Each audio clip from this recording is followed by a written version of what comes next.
Good morning, I am Tracy Spence with your newscast. This newscast is brought to you courtesy of BioLife Energy Systems. Come join the living. Call them at 800-875-5433. USA Credit Repair, the key to beautiful credit.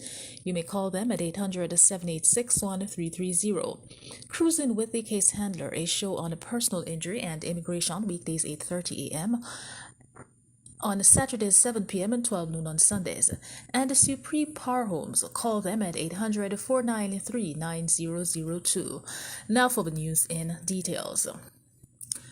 Jamaica's Minister of Tourism, Edmund Bartlett, says that most of the major airlines serving Jamaica are increasing service as the demands pick up.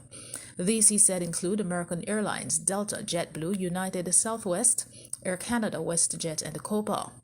In addition, he noted that Virgin Atlantic returned to Jamaica last month with service from Heathrow to Montego Bay twice weekly and will move to 3 days per week this winter. The minister was addressing the Jamaica Product Exchange JPEX 2020 virtual media briefing held on Monday. He said that Expedia reported that searches for Montego Bay, Jamaica rose 15% in July, and Jamaica was among the most searched for destinations in the Caribbean. The Jamaica Environment Trust, JET, is calling on Prime Minister Andrew Holness to reverse a decision to allow quarrying and mining to go ahead in Bengal, St. Anne near Rio Bueno. JET said Minister without portfolio Leslie Campbell has moved to overturn the denial of an environmental permit by the Environmental Technological Agencies, the Natural Resources Conservation Authority, and the National Environment and Planning Agency NEPA for quarrying in the vital natural resources on Jamaica's north coast.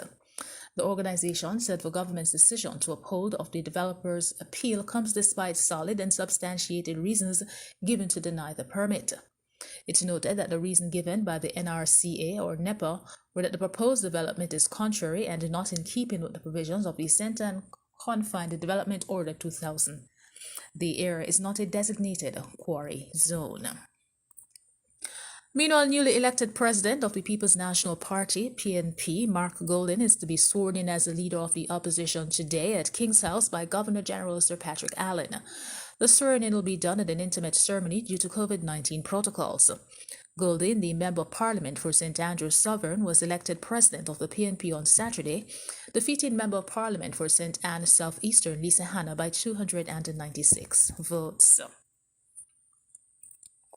In sports, all members of the West Indies touring party have returned second negative COVID-19 tests, bringing them one step closer to full integration with the community.